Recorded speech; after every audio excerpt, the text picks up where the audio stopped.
I'm in my 30s and share 3 children, aged 13, 12, and 9, with my ex-husband, Nick. We divorced when our youngest was 4 months old after Nick admitted he never truly loved me and only married me because I was pregnant.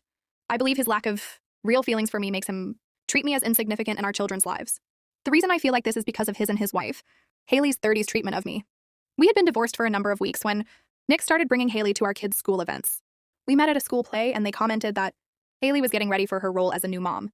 I thought they meant she was pregnant, but no, they meant she would be mom to my kids.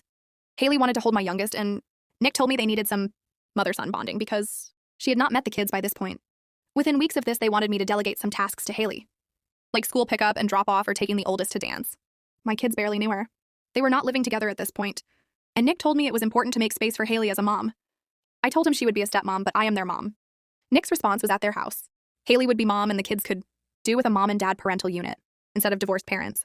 He said he knew Haley would be a better mom than I ever could be. Afterward, Haley would call me a beach whenever she saw me because I said she would be stepmom and not mom. She said I was so insecure if I couldn't handle taking second place to her.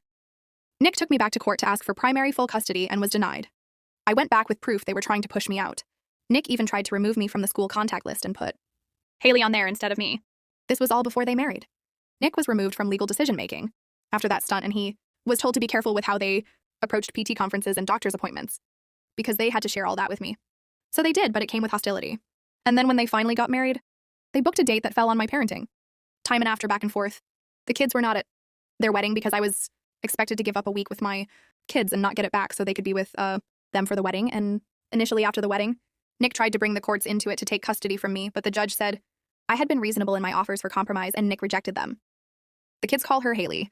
This bothers Nick and Haley, and they prefer me to the two of them, which they have tried to say is because of alienation, and not because they put the kids in the middle when they try to encourage them to call Haley mom or when they say the kids should tell me they want to spend Mother's Days with Haley and not me.